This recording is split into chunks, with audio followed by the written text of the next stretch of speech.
This is HighIntensityBusiness.com with Lawrence Neal, helping you achieve your health and fitness goals. Become a great personal trainer and build your high-intensity strength training business.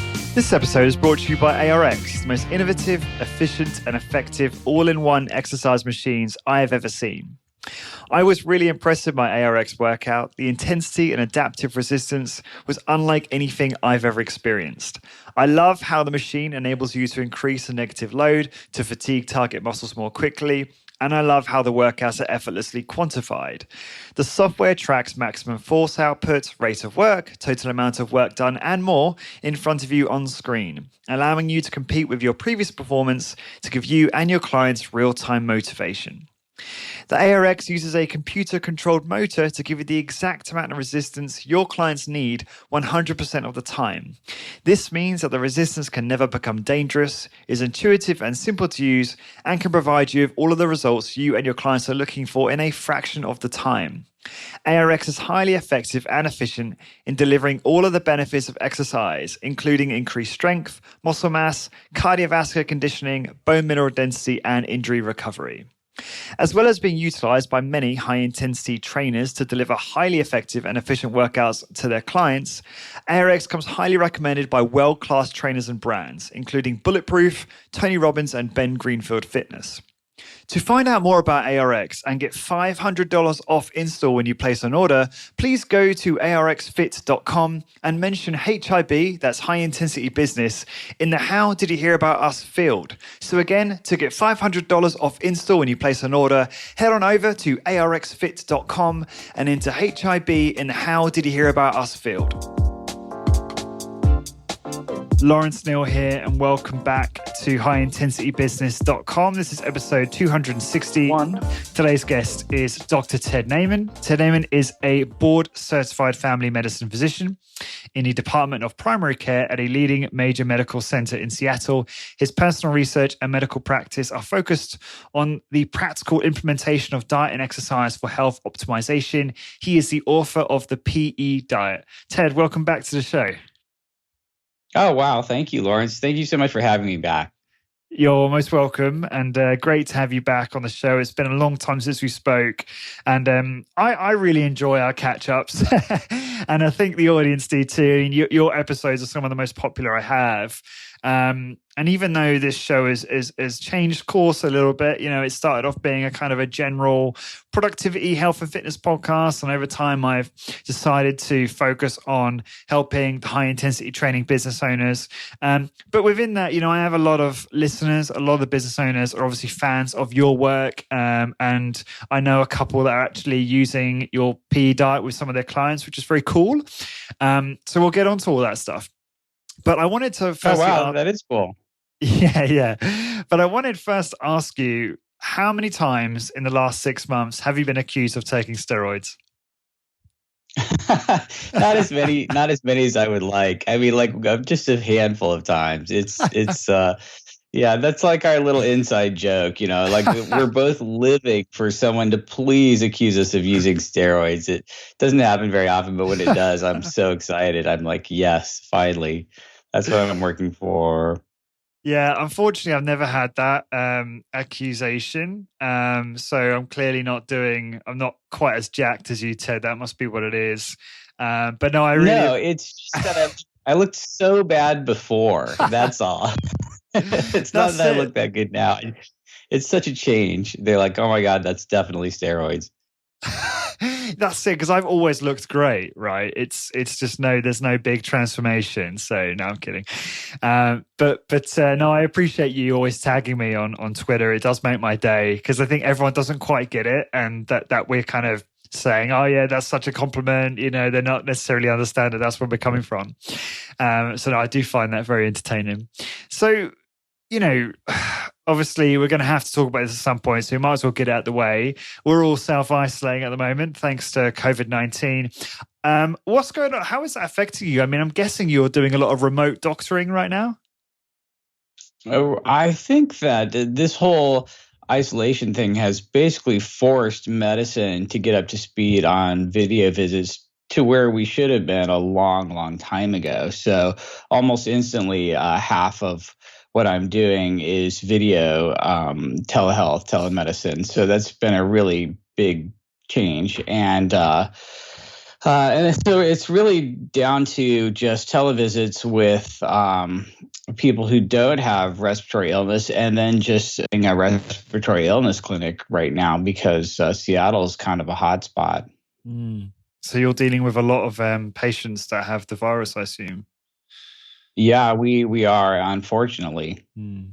Yeah, it's sad to hear. And do you have a view on how long this might go on for, how long the US is going to be locked down? Do you have any view on that personally at the moment? Oh wow. Okay, so we're recording this at the very end of March, and it looks like it's going to sort of peak here in about 3 weeks, and so we'll probably be locked down for at least another month or two, which kind of sucks. I'm not too excited about it.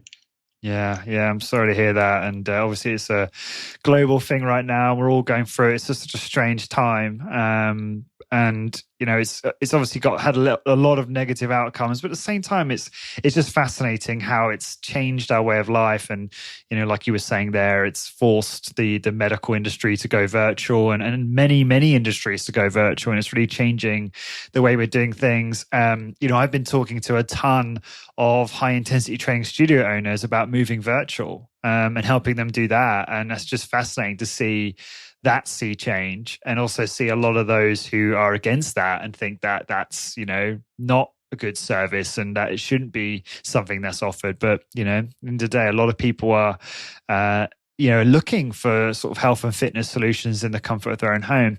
I saw you, I think I saw you tweet this on Twitter, I think, about snacking. Now, you must be having communication with people, hearing from people saying, Ted, I'm stuck at home.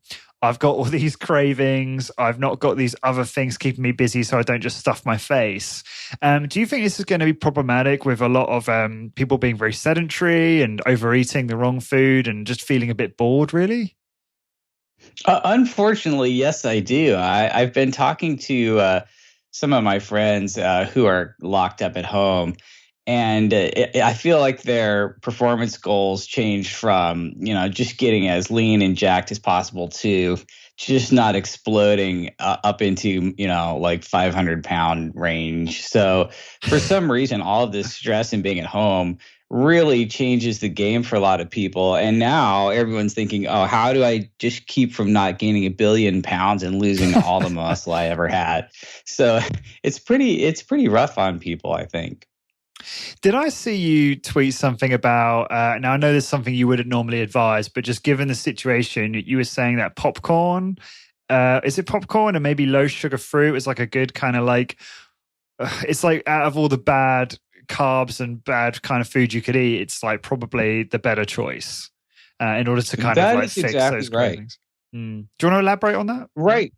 Oh, sure. So in the book, I talk a lot about how the optimum amount of anything in life is never zero. Like every single thing is on a U-shaped curve, and there's too much and there's not enough, and nothing is optimum at zero. And I really believe that carbohydrate intake is another thing that's not optimum at zero. We have a lot of people in the low carb world who figured, oh, well, if a ton of carbs are bad, then optimum would be zero carbs, which is just completely not the case. I mean, the reality is that the average American's eating, like 90 grams of protein a day and 300 grams of carbohydrate a day. So yes, we're overdoing carbohydrates, and reducing carbohydrate intake is very helpful for a lot of people, but that doesn't necessarily mean optimum is absolutely zero. So when I see some people going, well, if I could just shave my carbs down from the 20 trace carbs I get in a salad to zero carbs by being a carnivore or just eating nothing but ribeye, the problem there is that a lot of people have struggled to get optimum satiety, long-term satiety, when they're eating no carbs at all. It's very unrealistic. And what you end up with is these people who ate ribeye all day, and then they're standing in their pantry at like 9 or 10 o'clock at night, and they're eating, 5,000 calories of macadamia nuts and cheese, just trying to get this satiety that they might get from maybe 100 grams of carbohydrate just to get some liver glycogen, or maybe even less than that. So then the name of the game is, okay, you're going to eat carbohydrate. You're looking for something that gives you the highest satiety per calorie, or the highest satiety per actual gram of digestible glycemic carbohydrate. And that's where you want to maximize things like fiber and water. And so I'm telling people, with this book, I'm like, okay, instead of trying to eat zero carb and then just snacking on your thousands of calories of nuts and high fat dairy, try eating a carbohydrate that has the very highest satiety for the very lowest actual carbohydrate. Strawberries are amazing. You could eat, if you were trying to eat 100 net grams of carbohydrate in strawberries, that would be 4 pounds of strawberries, or 12 cups of strawberries, which is just an obscene amount of strawberries. Like, no one could literally even eat that. And I think that just sort of changes the game for people. It's like, oh, hey, maybe I'm going to eat carbohydrate, for long-term satiety. I have to eat a little bit every day, but I'm going to choose something. It all comes down to food choice again. I'm going to choose something with the highest satiety per actual carbohydrate. Popcorn's another example. There's so much fiber that you can eat, 20 cups of popcorn is 100 grams of net carbohydrate. And I don't know about you, but I don't think I could eat that much. I mean, it's just an amazingly satiating choice. And so I'm really all in on this food choices everything angle. You know what I mean? It's about what you eat. What you eat determines how much you're going to eat. So I could eat, 100 grams of carbs in potato chips would be like, 6 ounces. Or 5 ounces. And like, I could literally eat that every couple hours all day long, easily. But 4 pounds of strawberries, yeah, no, not so much. So what's the macronutrient makeup of popcorn then? Well, it's really there's a little bit of protein, believe it or not, and it's a lot of fiber. Carbohydrate is dominant, of course. There's almost no fat, a little bit of protein, and quite a bit of fiber, and that's why you can get away with so much popcorn. Okay, so each piece of popcorn is going to have very low carbohydrate per, as you said there, it's like, how many did you say? Like 100 net carbs and how much popcorn? 20 cups of popcorn would be 100 net grams of carbs. And it's really the fiber that's powering this. Right. Because I'm thinking, okay, when you get it in the cinema or whatever, they're throwing obviously tons of butter on it. And this is plain popcorn, right? You're not putting... This is plain popcorn. Well, with salt. You could put salt on it, sure. Yeah, you could. Oh, do you know what, though? That you need like 6 pints of water next to you, though, because that dehydrates the hell out of you when you just eat popcorn with salt, no? You find that? Mm-hmm. Yeah. Well, yeah. I mean, it depends on how much salt you put in there. There's a little bit of salt. Yeah. But a cup of popcorn is really only like 5 grams of net carbs. Yeah. Oh, interesting. Yeah, it's funny what you said there about people's body comp goals changing. I think I saw Dr. James Fisher, who's a friend of mine and previous podcast guest researcher, and he posted some funny meme. I can't remember what it was now, but it was just basically saying like, everyone's goals are just gone out the window since this whole pandemic because people are at home and they're not as concerned about their physical appearance. And I'll be honest, I've definitely fell off the wagon a few days, especially with a newborn baby. And I suppose probably also just due to the just the stress of being inside a lot, which is weird. Yeah, sort of unexpected side effects. But I think it takes more discipline now to keep on top of your diet. What about yourself? Have you been as disciplined as always, or have you found yourself struggling too? Or? It's just also weird that I feel like I'm not in my usual. I find that I usually have these patterns, and that includes what I'm going to eat and when I'm going to work out. Yeah.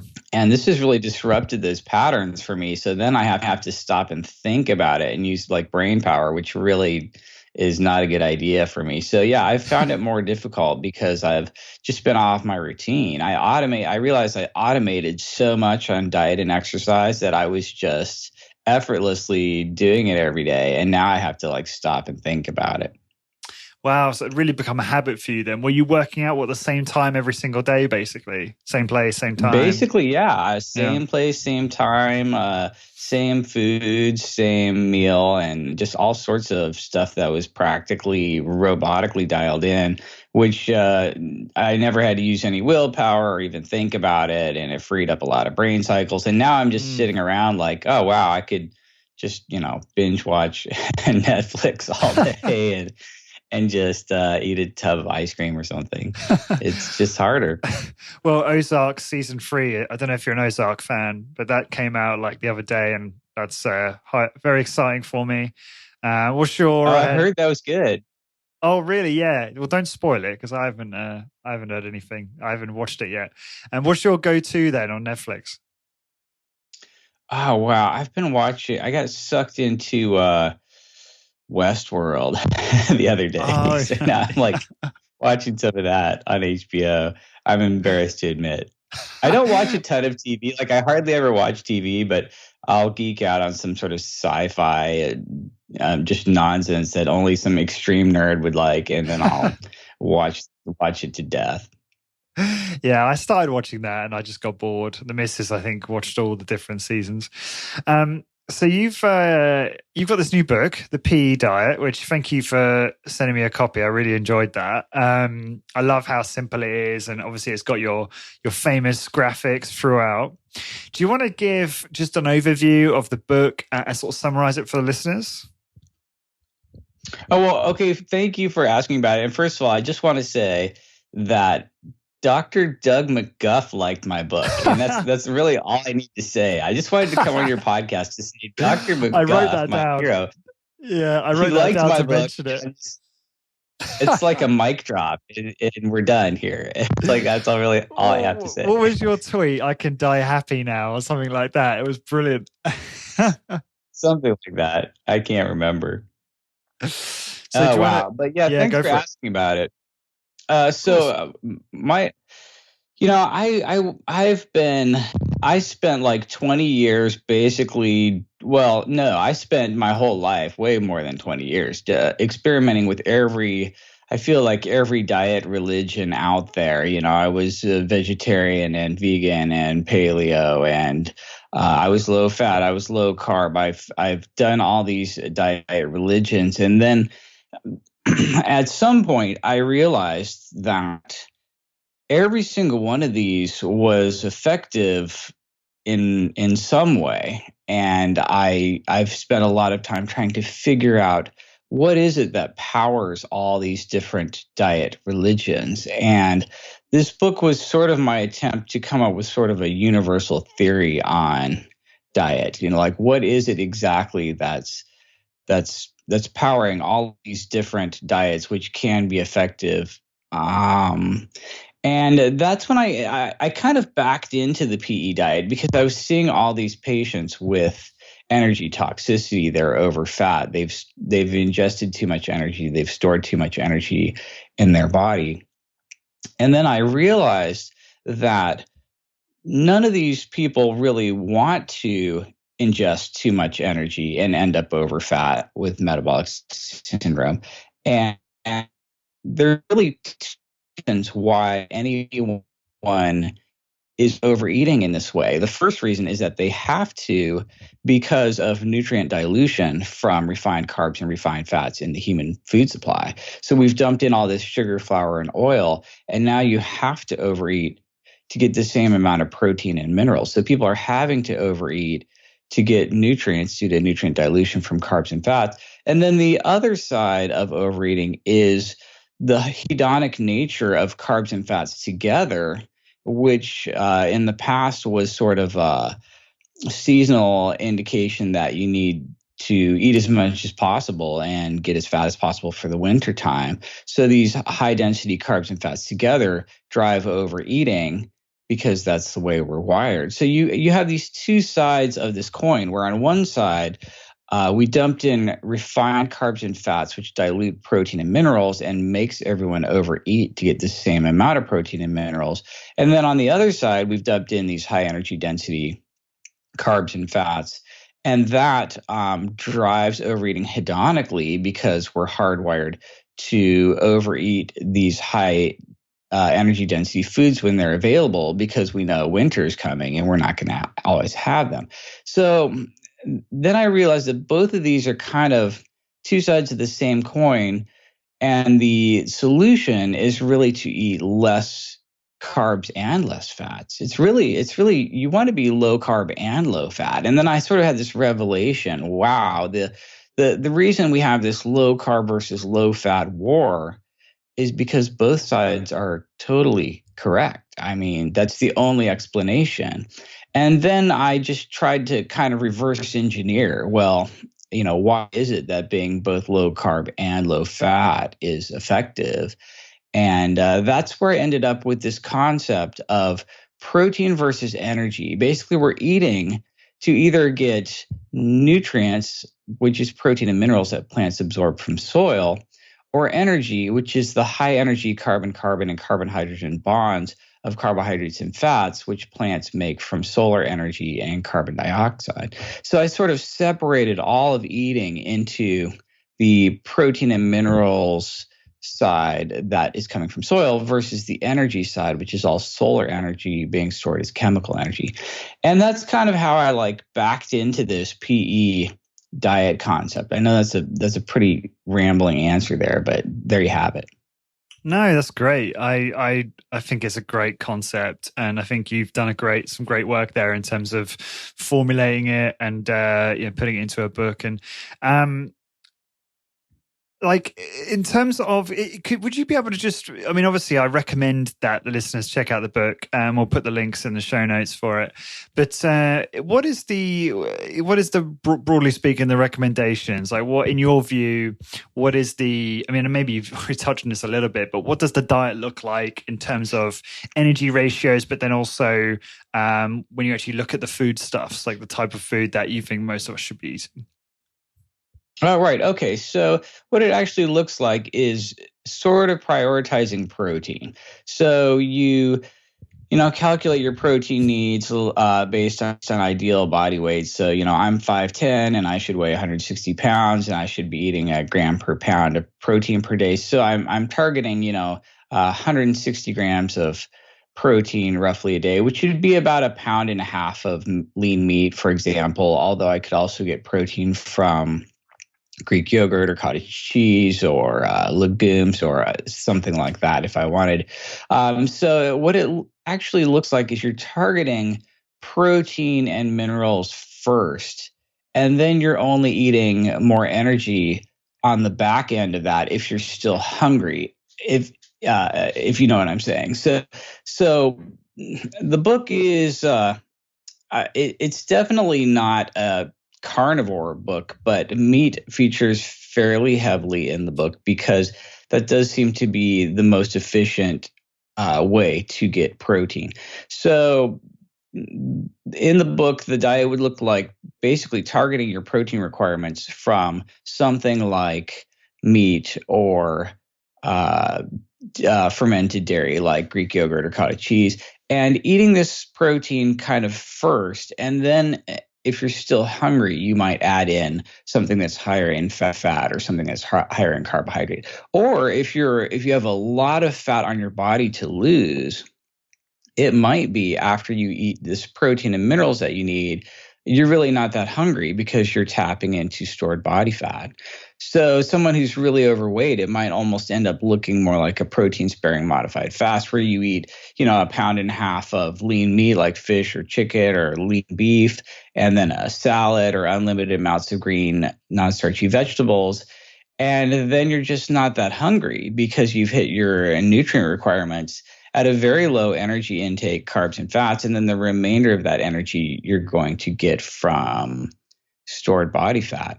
And that's kind of the way it looks. So versus someone who's very, very active, they might eat this protein and minerals and then need way more energy. And that's someone who's going to be eating more higher fat and carb foods. But you're kind of trying to target the nutrient side first and the energy side second, if that makes sense. Yeah. What's a day of eating for you like these days? I'm sorry, say that again? What's the day of eating for you look like these days? Oh, right. Okay. So I would say I eat about 200 grams of protein a day at 100 grams of fat and 100 grams of carbs. Those are my macros on average.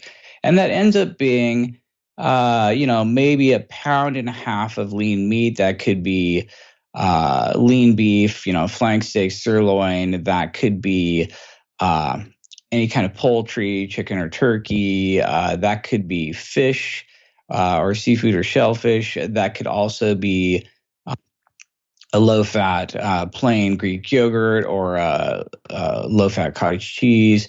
And then a whole bunch of low-sugar fruit like cucumbers and tomatoes and peppers and olives and avocados and zucchini and squash and eggplant and pumpkin. And I'm eating low sugar fruit, non-starchy vegetables like salad in pretty much unlimited quantities. And then this, pound and a half to 2 pounds of lean meat and fermented low-fat dairy, and ends up being about 200 grams of protein to 100 grams each of carbs and fats. If I'm trying to eat a little bit more fat because I was really exercising, I might throw in some nuts. If I'm trying to eat some more carbs, it could be tubers like potatoes or more fruit, berries or apples and oranges, or just any kind of fruit seems to be a place that I would get extra carbohydrate if I'm more active and I'm still hungry, if I need more energy. But that's pretty much the template for me. I heard you on a recent interview with on Diet Doctor. I can't remember the chap's name, but it was quite recent. It's about a month ago, I think. And you were talking about, obviously, and you've mentioned it here, about combining fats and carbohydrates is what's going to really trigger that kind of hedonic sort of response. That, I guess, a dopamine response in us, and is kind of the what do you call it, the makeup of a lot of the junk food out there is when they combine the fat and carbs together. But you also did mention putting butter on a potato. But surely, putting butter on a potato wouldn't be that bad in the context of a diet where carbs and fat were kept in check for the rest of the day, right? So is that a fair point? Because I think in the right context, something like a potato with butter on it's not going to be that bad. Oh, right. And actually, I think that if you were not to get all if it fits your macros on anyone, but I think that if 90% of your diet was this lean meat and green vegetables and really clean, and you're exercising and expending a lot of energy, you could throw in probably 10% of any junk food you wanted, like just a donut or something, and get away with it. So yeah, it would not at all be bad to eat a potato with butter on it to hit your energy needs. But I think the problem is when you just start out with those foods and you haven't reached your protein and mineral requirement, and you, unfortunately, potatoes with fat, like potato chips, is the number one food on earth most associated with obesity, and it's really dangerous as hell. I mean, I think like if you had a boiled potato with butter this tight, it's going to be higher. One of the problems with potato chips is how dehydrated they are and how little they weigh. I mean, you could eat, just like a half a pound of potato chips is 2,000 calories. So, and most people are eating 4 pounds of food a day. So that is extraordinarily dangerous food. But yeah, I think that if you had, leftover need for energy, you could get away with something like that. Obviously, no problem. Yeah, I guess like you say there, the context really matters for foods like that. If someone is fairly active and needs to replete energy that day, then maybe that's okay to have. Curious, you and I talked about carnivore diet before, a year back. Obviously now the carnivore diet is even bigger. There's even more people doing it, more success stories. There's quite a few people in the carnivore space, kind of demonizing vegetables quite a bit, calling them survival foods, things like that. And saying how a lot of these vegetables have oxalates and lectins and things that are not good for you and things that trigger autoimmune issues. And I'm just curious what your thoughts are on those vegetables. I mean, looking at that list of low sugar fruit. Fruit, to me, that some of those things are vegetables, but fine to call them low sugar fruit. If you look at that list, what? Because I think some of the people in the sort of carnivore space would suggest that some of those aren't good for you, or may trigger some of these issues. So I'm just curious what your thoughts are on how some of the carnivores might, address the sort of vegetables in the diet. Well, okay, I do like the carnivore approach if you have, an autoimmune disease. So, if you have psoriasis on 80% of your body or something, I think it's probably not a bad idea to go on an elimination diet. And I think probably the best elimination diet on the planet is red meat and water. So I'm all for someone who is trying to solve a major autoimmune problem by going on the most restrictive elimination diet they possibly can. I think that's great. I think has really worked for a ton of people. I think it's exciting. I think it needs a lot more research. I think that doctors are being forced to pay attention to this because it is so powerfully effective for some people. But at the same time, I think that there's probably nothing wrong with eating fruit for most people. I mean, humans are descended from frugivores, and there's absolutely no question that we've been eating fruit for our entire existence. And if you picture a hunter-gatherer, if you like to look through diet with an evolutionary lens, you absolutely know that if we dumped you off at a random part of the globe at a random time of year with nothing but a spear and a loincloth or something, you're pretty much going to kill an animal, eat the whole thing. And then if you find some fruit, you're definitely going to eat the hell out of that as well. So I think that this sort of meat plus fruit diet makes a lot of sense from an evolutionary perspective. Now, vegetables might be a little bit different. So vegetables, of course, are not as excited about being eaten. And the weird thing about vegetables is that we've pretty much invented all of our vegetables in the past 1,000 years, right? So every vegetable in the grocery store is some descendant of a brassica species, right? Which is just this wild mustard plant that it's mildly toxic, but humans are able to mostly detoxify it. So, we've cultivated, if you crossbreed these vegetables and if you focus on the lateral buds, you get Brussels sprouts, and the terminal buds, you get broccoli, and the flower buds, you get cauliflower. And we've basically grown all these different species of vegetable over the past 1,000 years, and they're all hyper modern. We didn't have kale in the U.S. Until about 200 years ago. And we didn't start flying it in everywhere from Southern California until, just a few decades ago. And you would know better than me, but I think the potato hit Europe like 400 years ago. It just, all these vegetables haven't been necessarily eaten forever. And so I'm a little bit meh on the vegetable side of things, but I really don't see a problem with people eating fruit. And then getting back to the carnivores, you really want to be on the least restrictive diet you possibly can for long-term adherence. And you also want to be on the broadest diet you possibly can to make sure you get a full nutrient spectrum. So it makes sense to, start with a carnivore diet for elimination and then add back in plant foods that you can tolerate and that aren't going to bother you at all. Like I'm about 1,000% sure that your average carnivore could start eating cucumbers or some benign low sugar fruit that's really not going to be a problem, and it might have a nutrient benefit. So why not do it? And then I'm honestly getting really turned off at the religiosity of carnivore, which is starting to feel identical to veganism on the other side. And I'm really anti-religion.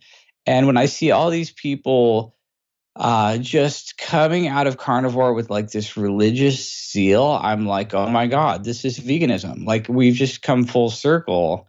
And it's just really no different. And that just bothers me. I mean, the answer to everything is always somewhere in the middle.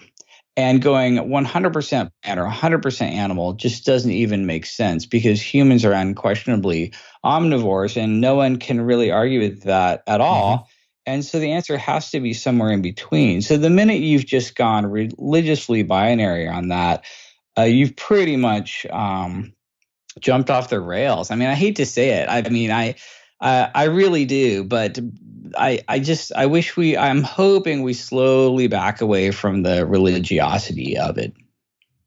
Yeah, maybe it's mainly in response to how much red meat was villainized and high protein diets were villainized for so long, right? So maybe it's a bit of a response to that.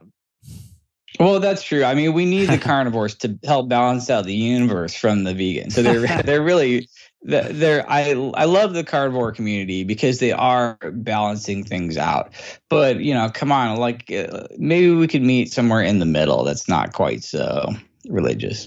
Yeah, it's interesting because I can be quite impressionable, and I'll be honest about that. Sometimes I'll listen to a podcast with like a Paul Saladino type, and he's very convincing, and obviously has a very good understanding of the science, and we'll talk about all the different properties within the foods, and makes some very strong cases from where I'm standing to suggest that some vegetables and maybe this is the issue here. I'm getting my definitions mixed up because this sounds kind of embarrassed to say, but in my mind, I'm thinking, right, fruit is apples, bananas, oranges, strawberries, and vegetables is everything else that's not an animal food, basically.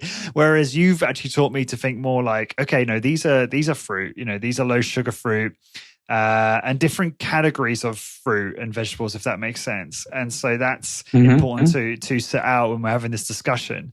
But yeah, I don't know. I mean, what's your thoughts when you hear? I suppose we shouldn't really call out names, but when you hear people talking about their success stories, eliminating plants, and suddenly they're now in vibrant health, what do you make of that? Do you think, oh no, that's legit because they were an edge case that had a bad response to that food, cutting that out worked for them, and that's great, but it probably doesn't extend to many more people or the majority?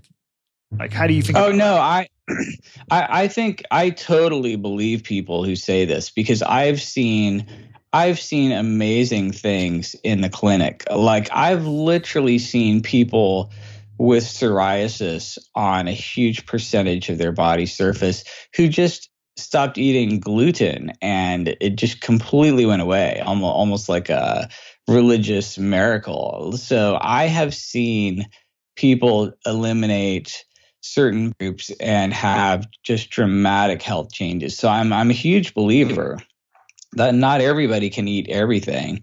And some people really do have problems with these foods. I see people with really severe food allergies, really severe oral allergy syndrome, all sorts of weird eczemas and psoriatic conditions and rheumatoid phenomenon. And I see people cutting out food groups and really getting better. So I do think there's something to that. So I'm not discounting anyone who has gone on one of these elimination diets and gotten better, because I've seen it myself.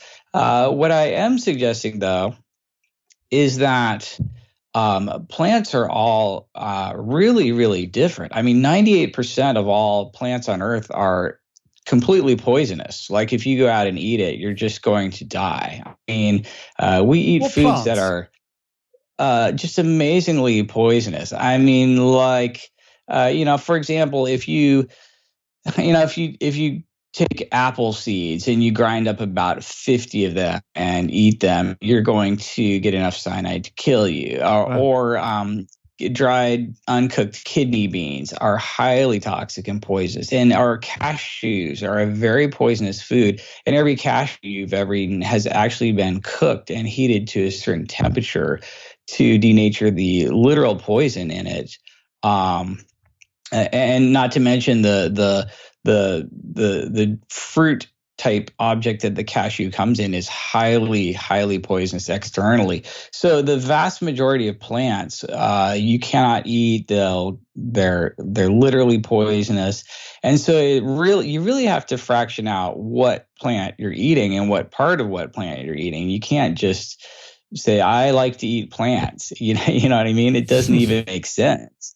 So you have to get really, really, really specific with plants. And that's just not the case with animals, where, most of the time you're fine until you're eating like a pufferfish liver or a polar bear liver and you're getting vitamin A toxicity or something. But, it's just way more complicated on the plant side. I mean, there's so many chemicals and so many medicines and so many poisons and so many, it's just ultra complicated. So I think that's where we end up with, like, oh man, all these plants are trying to kill you, so let's just never eat a plant. But I still think the answer is, somewhere in between. This episode is brought to you by our sponsor, ARX. Are you looking to create a cutting-edge, high-intensity training facility? Are you confused on what equipment to use or how to separate yourself from the masses? Well, then ARX Fit might be the answer you're looking for. I asked Mike Polano from ARX a few questions about how ARX machines are challenging the status quo of the exercise industry around the globe.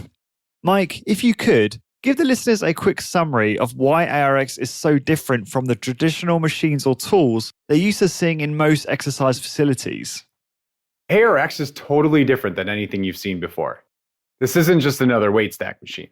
We've looked at the last 40 years of exercise technology and used that knowledge to create something entirely new. ARX uses a new form of resistance, a motor, and we pair that motor with computer software so that we can maximize the safety, effectiveness, and efficiency of your workouts. So you may be asking, okay, but how does ARX compare to weights? Traditional machines you see in gyms today are based on lifting metal weights and battling gravity. What people don't realize is that when you're forced to lift a static weight like this, one that doesn't adapt or change while you use it, you're underloading yourself rep after rep. And this unnecessarily limits your ability to make improvements. With ARX, we've taken a totally different approach. We removed weights and gravity from the equation altogether. Instead, ARX combines our patented motorized resistance with our custom computer software to provide you with the world's safest, most effective, and most quantified form of resistance training ever. When you train with ARX, you are training to your perfect level of resistance, both positively and negatively 100% of the time. No more guessing what weight to use. ARX does all of that for you, instantly and automatically. We'll also track and measure every second of every rep, so you can quantify all of your workouts to find out if you're improving and by exactly how much.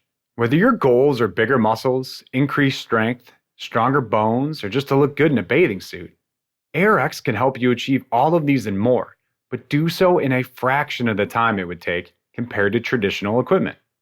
If you're looking for the most efficient, most effective, and most quantified piece of exercise equipment on the market today, then look no further than ARX.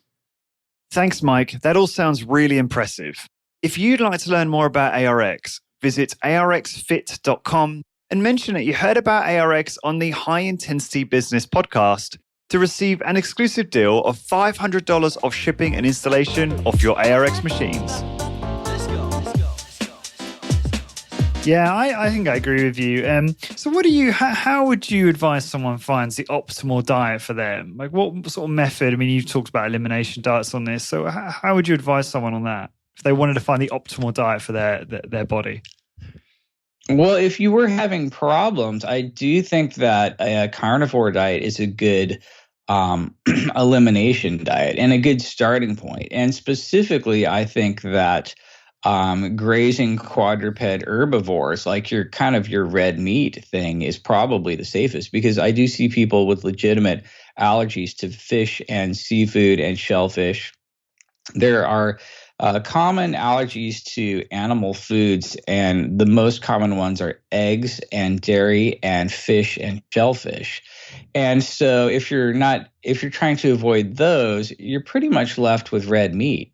And so I do think that the safest starting point is red meat and water, and then you can add in from there. And then I do think that in the plant world, your very, very safest choice by a mile is low sugar fruit, or really any fruit. If you have good carbohydrate tolerance, basically any fruit. It's just some of our modern fruit is bred for maximum sugar yield, and it gets a little bit extreme.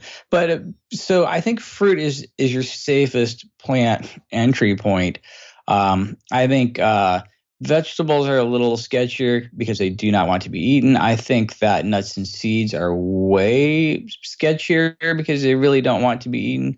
But the safest is probably red meat and water, and then branching into fruit. And I kind of honestly, that's a big chunk of my diet right there, now that I stop and think about it. But then, I think you want to add things in from there. And I think that you want to be on the broadest diet you possibly can for an optimal chance at a full nutrient spectrum, and also for long-term, just to maintain things long-term. I think you're going to have a higher success rate. So you think there's greater adherence if it's broader? Correct. Yeah. Yeah. I tried beef and water, and I did it for 14 days. And I remember sitting there, and we've got this kind of open plan living room kitchen. And I'm sitting there, and my fiance is baking potatoes and vegetables in olive oil in the oven, and my cravings, and maybe it's going back to what you were saying about carbohydrate, but because I'd literally just had steak, salt, water, and coffee. That's it for 14 days. And my cravings were so great. I was like, oh my God, I could devour that entire tray of vegetables. And I never had that same craving for that when I would do my standard diet, which would be very similar to yours, but a carnivore, more carnivore-ish. So much more focused on, my diet is basically ribeyes, eggs, bit of cheese, maybe some liver, that kind of thing. But yeah, I wouldn't have that same craving when I had more of a more variety in my carnivore diet. But when I went super, elimination, beef and water and salt and coffee, I just had these enormous cravings. So I wanted to do that for myself to kind of figure out what was optimal for me, but I couldn't stick at it. So I think Scott over at Carnivore Cast said I should have done a better elimination diet in his mind is like beef, eggs, dairy, maybe some seafood, like something like that, and then maybe cutting back on the dairy in like month 2. So having a little bit more in the way of options, but still being pretty carnivore, if that makes sense. And then adding things in later. So don't know what you make of that as an approach. Well, Oh, I just think that having more options makes you more likely to be able to adhere to it and less likely to have a nutrient deficiency. But hey, why couldn't those options include some safer plant foods too? you know, Yeah, yeah. I did the same thing with this, extreme carnivore thing, and I had this crazy craving for celery. Oh my God, I wanted to eat celery so bad. And when I stopped doing it, I just ate like, I don't know how much celery I ate, just plain. It was really What? wild. I have no idea what's up with That's that. such And an celery is unfun probably your food. most toxic. I know it's probably your most toxic vegetable of all. I'm sure, Really? there's probably more anti-nutrients in that than anything. So is your, and maybe I didn't get to this bit in the book yet, and maybe you've got infographics talking about this, but have you got some graphics that really show you the least toxic vegetables and low sugar fruit and that for people to use as a reference? Is that in the book? I don't have the least toxic vegetables, no, Okay. because I don't really think vegetables are that toxic. I mean, there's not a lot of evidence for. I mean, I know that a lot of carnivores will list all the anti-nutrients and toxins in vegetables, but honestly, most of our medical literature would support the fact that vegetables are reasonably healthy, and as long as you just cook the hell out of them, you're basically fine, and you can eat all the vegetables you want.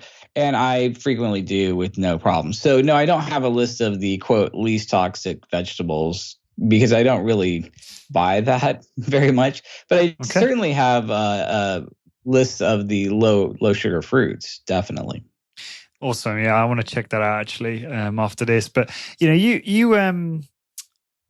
always got your head in the literature, right? You're always reviewing the latest science, giving presentations, and clearly you're really well read on all that stuff. How do you have any like tips on I'm just curious, how do you stay on top of it? I'm always curious when someone says, oh, there's no evidence for X or whatever. I'm always like, well, how do you know? Have you got access to everything and seen it all? Like, I'm always a bit skeptical of that claim. So do you have any kind of I'd love to hear how you stay on top of the science for you, and any tips you might have for that, and I don't know, PubMed hacks or whatever.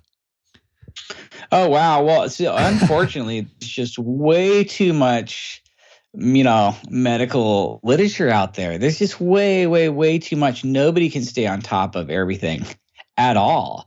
And so what I've had to do is get extremely narrow and just pick one little topic and then do a deep dive on that and just research the hell out of that one tiny little facet. And then finally, I know a reasonable amount about one tiny little thing. And there's no way that you can just know everything about everything. There's too much medical literature. I mean, if you read 10 studies a day, at the end of your life, you'd only be 50,000 years behind. So it's just impossible. Like, you just can't do it. So you have to, for me, it's been pick a tiny subject and do a deep dive on it and try to read everything you can on it. And then finally, you sort of feel like you have a slight possible handle on just that alone. So I know I don't have any really great hack on how to just stay, fully informed on every facet of everything. I really don't. I struggle with that just like everyone else. So I really just try to focus on the few things that I'm interested in, and then just try to read everything I can on those very narrow topics, Well, give us an example of a search query. Like, when you say narrow topics, what topics are you most focused on when you search the literature?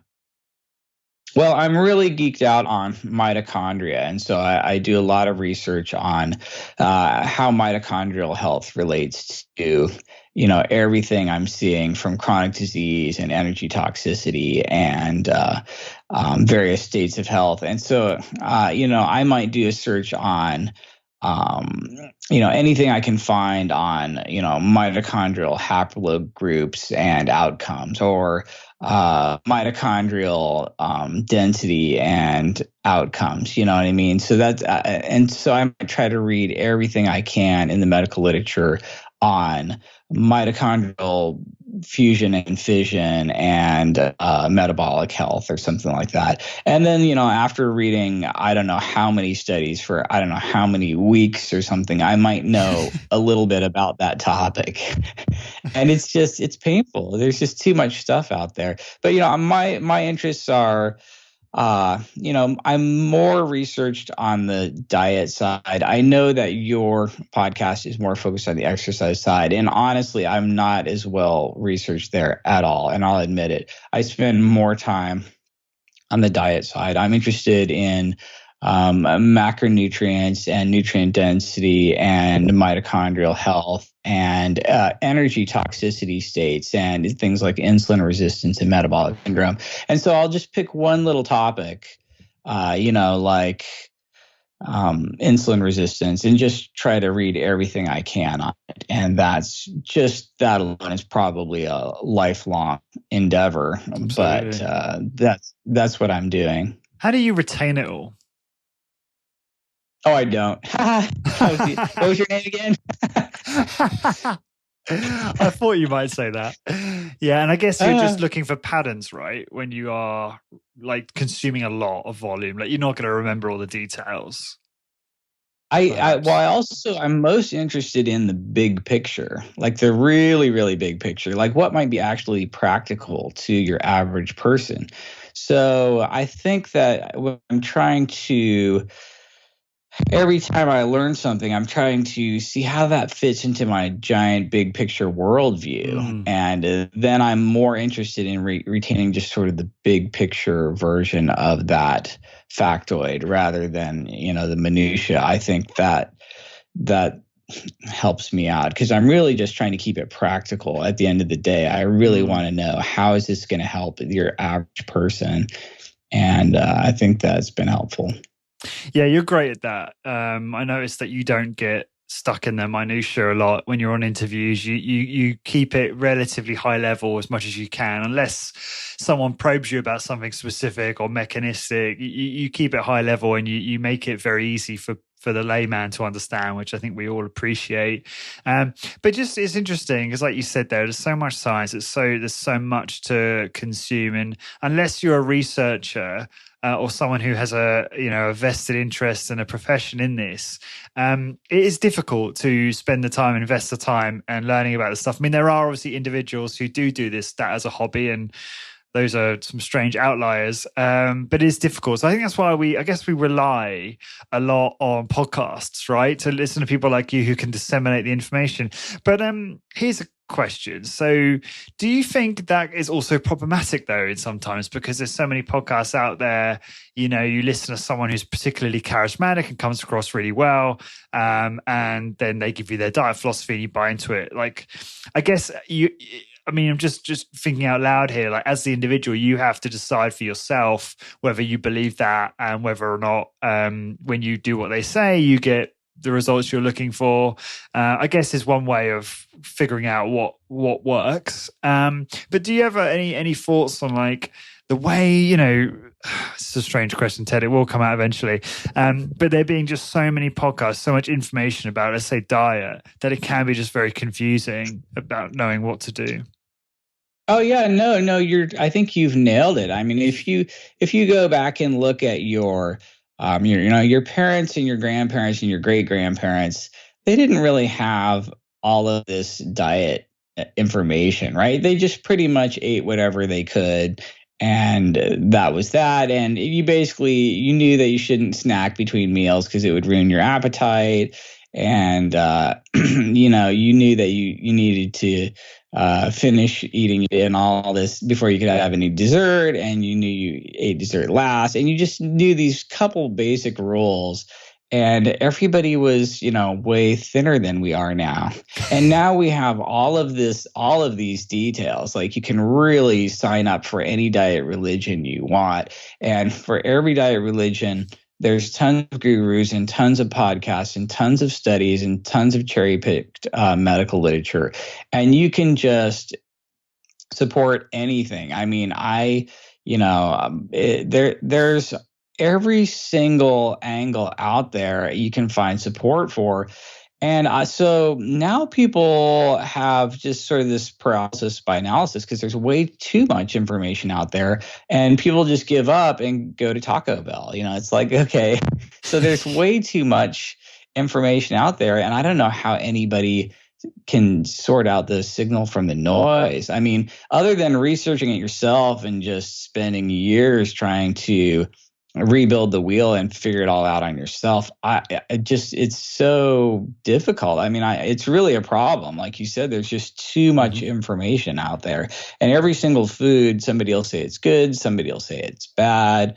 The answer is always somewhere in between, and that's an important thing to kind of keep in mind. And that's what I found. So what I've found that's helpful is that every single person out there is right about something and wrong about a bunch of other stuff. And what you have to do is figure out what they're right about and then cobble all of those together. You know what I mean? So I honestly spend most of my time in social media following the other side. I'm following the low fat people. I'm following the vegans. I'm following the plant-based people. Like, on Twitter, I'm following like Tofu Fit Guy, because this guy eats nothing but soybeans, and he's, more ripped and jacked than I am. And so I'm like, okay, what is this guy right about? You know what I'm saying? And he's over here, he hasn't eaten animal food his whole life, and the vast majority of his calories are coming from soy. And I'm like, okay, what is it? What's actually going on here? I mean, so I'm a little bit biased toward my own book, my own work, and I think I have actually decoded how these people are successful, and that fits right into my PE concept nicely. But for me, it's like figuring out what everybody's right about and then adding them all kind of together and just making it your own, sort of Bruce Lee style. Absolutely. I think that's a great way to look at it. That individual you mentioned there, I mean, I was going to come on to genetics, but you not think that someone like that, if they're like ripped and jacked at the diet like that, then there's a huge genetic component to consider in all of that? Oh, yeah. Yeah. And there's also, possible versus optimal. Like, it would be possible for me to get ripped and jacked on only foods that start with the letter D, you know what I mean? Like, I could do that. I would just eat deer, and I can't think of anything else that starts with D, but like, I could literally do that. It could be the D diet. I only eat foods that start with letter D. I'm completely ripped and jacked, and this is the way, and so there's possible versus optimal. And we run into that a lot when we look at somebody who's successful, and then we're like, oh, well, let's do what they're doing. Oh, except they would have been successful on just like, cornflakes and Pop-Tarts and whatever. So really, really, really, that's not really helping. But I'm still trying to figure out where people are having success in general with different approaches. Like, what is it about that approach that's helpful? So recently I did a Q&A inside Hit Business Membership with Ryan Hall, who's very well respected in high intensity training. And he was talking about how genetics play a huge role in someone's response to various changes to the exercise protocol, regarding time under load and frequency and volume and all those things. And also diet. And he's a big proponent of DNA Fit. Are you familiar with that company? No, not at all. Okay. So I think they've done some sort of partnership with 23andMe. I think they're a London-based company, but believe they have a lab in California. But anyway, he's really convinced that this is the best way to figure out what's optimal for the individual, because he'll look at the outcomes from like a DNA fit test, and from that he can really figure out both the diet and the exercise. Because he had one individual who was just the worst position possible from a diet perspective. They were celiac, they were lactose intolerant, they couldn't. I think they were gluten intolerant. That is celiac, isn't it?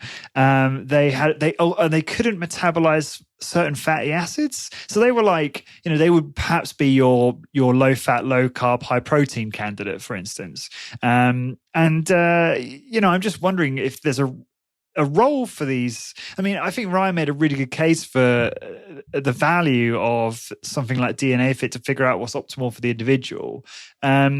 Is that something that perhaps you're first hearing about that, but I'm sure you've heard of genetic tests before, right? For people to. And I know that this is hugely. I think this is going to be huge in the future. I mean, like if you look at, mitochondrial haplogroup, for example, and if you look at how tightly coupled someone's electron transport chain is in their mitochondria, and we know that all these groups that were at higher latitudes, they have more loosely coupled mitochondria, and they're more suited for eating higher protein and fat diets and lower carb diets, and very high energy density and high calorie diets. And then they expend a lot of this energy as heat to stay warm and stay alive, versus your tightly coupled equatorial people who your marathon runner from Kenya who's really, really tightly coupled in their mitochondria and does great on a super high carb diet that's very, very low in fat.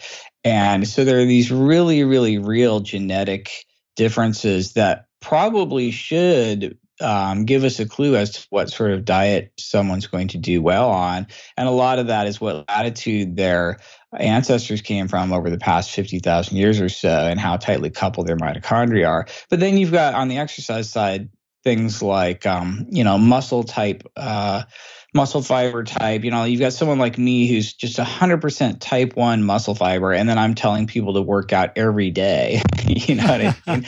And so there's huge differences there. And I do think that's ultra valuable, and I think that's where we're headed. And I'm not familiar with this particular company, but yeah, I think there's a lot of good information there. And I know that's where we're going to be eventually. Probably everyone will be there eventually. And I do think that there are massive genetic differences that you just have to take into account. I think there's like a general template, like a super basic general template that's going to work for 80% of people.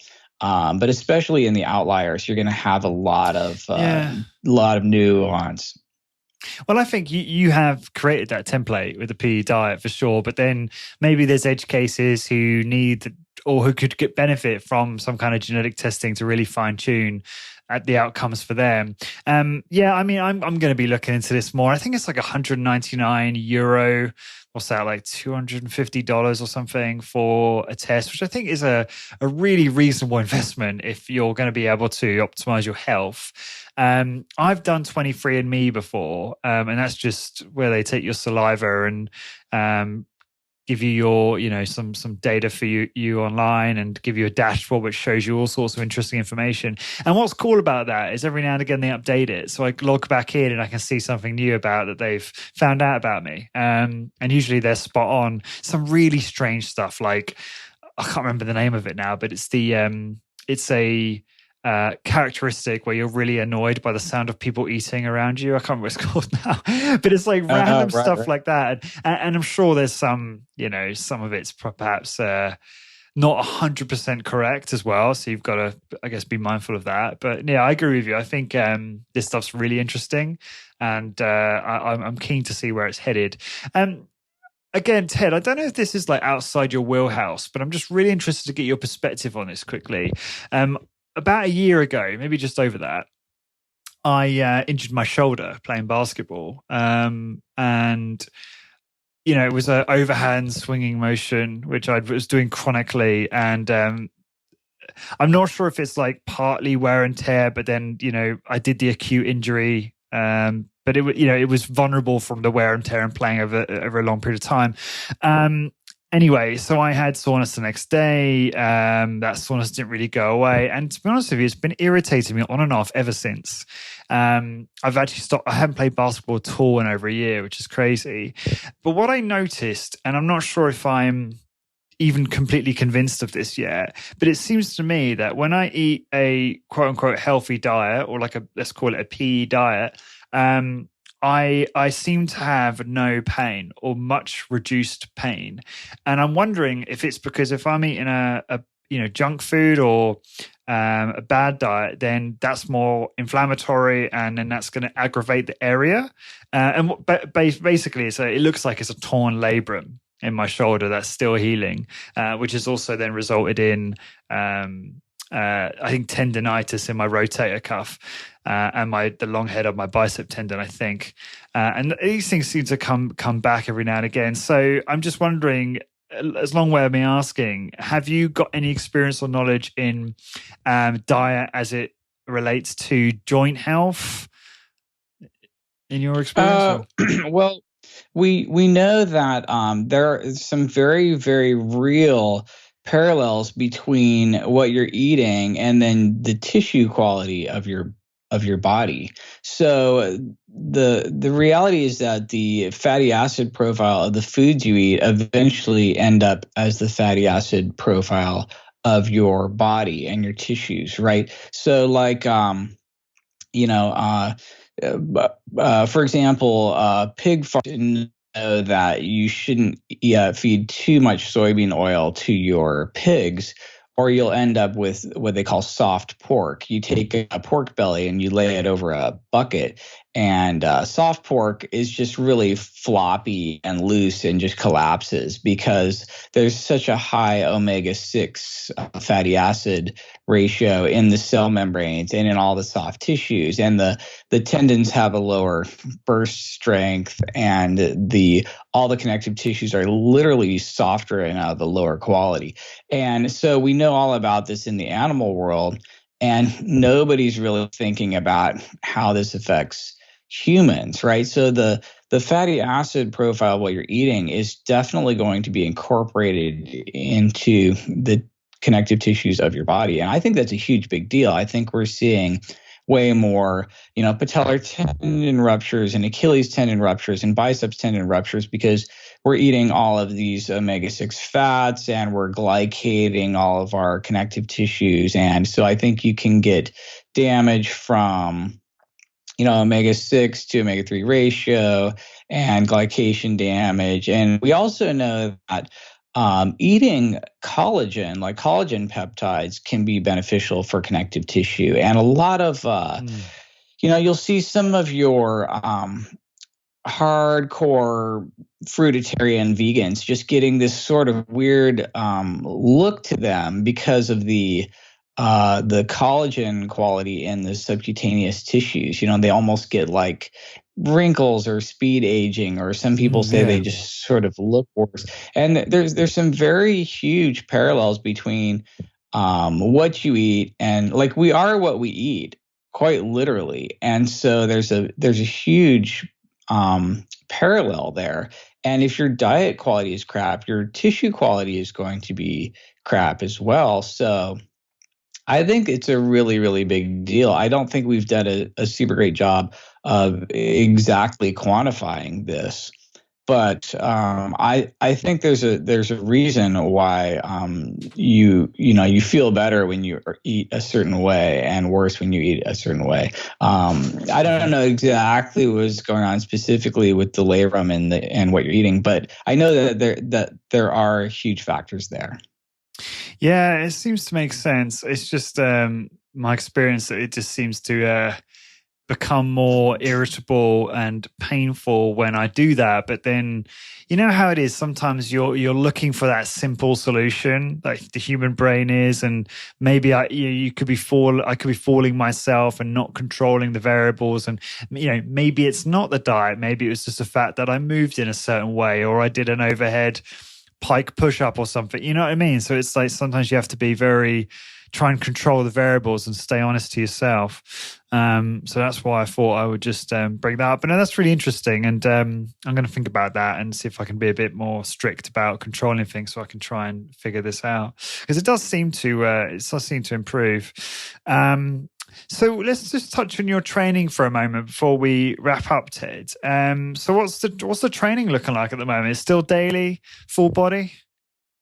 Yeah, it's still full body daily, and it's still body weight. And I'm basically just doing, sort of a push-pull legs to failure daily. I'm doing, I do this sort of triple failure technique. I talk about it in the book, where I'll take a movement like a pushing move, and I'll do the concentric. I will do push-ups or whatever to concentric failure, then try to hold and isometrically till I also hit failure, and then do the slowest eccentric I possibly can to hit eccentric failure as well. So I'm doing like this triple failure on each set.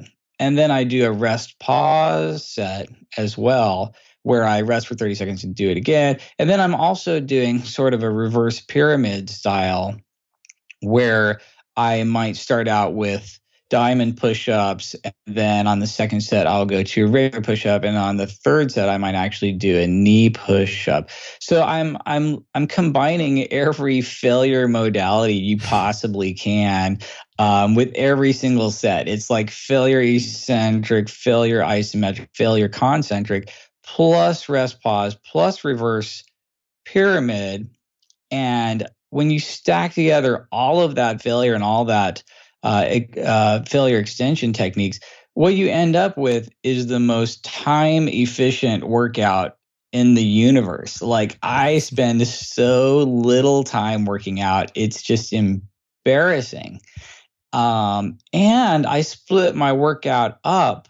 So I might spend 2 minutes here doing the push part of my routine, and then hours later, I'll spend 2 minutes doing the pull part. And then after that, down the road, a few more hours, I might do legs. Or so I'm doing this tiny, tiny micro nano workout. But it does end up being daily and full body, and essentially really just a single set to failure, even though it's this triple set to triple failure kind of thing, where I'm really hitting the failure as hard as I can. But if you're trying to be the most time efficient, I think I've solved the calculus for most time efficient. I'm not going to say this is the best way to work out. I'm not going to say it's optimal. Would I be way better off if I spent a lot more time and if I had longer rest periods and lifted weights and went to the gym for hours? I'm sure I would be more successful. But what I've done is tried to solve the equation for the very least amount of time. And I think I've pretty much nailed that. Like, if you're trying to get the most benefit for the absolute least amount of time imaginable, I think that's what I found. So have you added any grams of muscle mass since we spoke last? Nope. Probably not. I don't even know. I weigh a couple of pounds more, but I don't know how much of that is fat. Okay. So I'm not sure. Fair enough. No, it's super interesting. I had an experience the other day which I wanted to share with you, and it's my hope that you would also participate. That would be really interesting to see and hear. But I Discover Strength, who are a business run by Luke Carlson, who you might have heard on a podcast before or seen his name come up. Mm-hmm. So obviously with everything that's going on, you're seeing a lot of the HIIT studios move to doing virtual training operation. And so I did a session with Xavier Robinson, who's one of the trainers at Discover Strength. We did it virtually, and it was unbelievable, Ted. Like, I mean, I've been like you training body weight for years from home, and historically been able to push myself pretty hard. But I'll be honest with you, like recently I've struggled to really train as hard and to failure in a lot of cases, struggled to get to failure and struggled to invoke a deep amount of fatigue and inroad. And it's something about someone training you. I find it so valuable, pushing me to another level. And the workout was ridiculous. It was like chin-ups to failure, followed by 4 negative chins, 10-second negatives. And then I think there was a time static contraction on the chest where you push your palms together and contract your pecs, straight into a push-up to failure, followed by 4 10-second negative push-ups. I think this is right. And then there was just a ton of leg stuff. There was like, it was like split squats, but done right, like right at the bottom where you're only coming up a short range of motion. So it was like really intense, followed up straight away by a partial squat, followed up by a full squat with dumbbells, and then finished off with single-legged squats. So it was like, wow. It was like absolute torture, but in the best way possible. And and sorry, there was also some dumbbell lateral front raise and lateral raises thrown in there in the middle there. So yeah, it was an awesome workout. I just think it'd be so cool if you signed up for a free workout, Ted. I think they'd love to train you, considering you're training from home right now.